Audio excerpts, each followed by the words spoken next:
Hello guys, happy lunch! Ngayong weekend ng Saturday.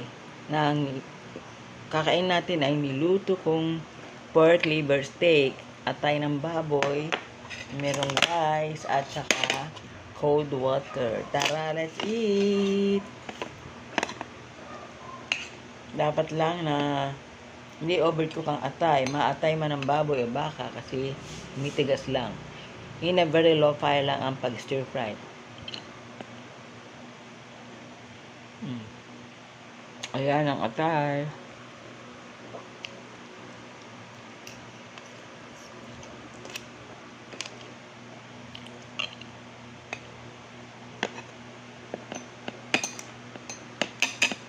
Sarap talaga pag nakamarinate ang pork liver overnight. Ito ang water. Thanks for watching Mami Beretta Vlogs.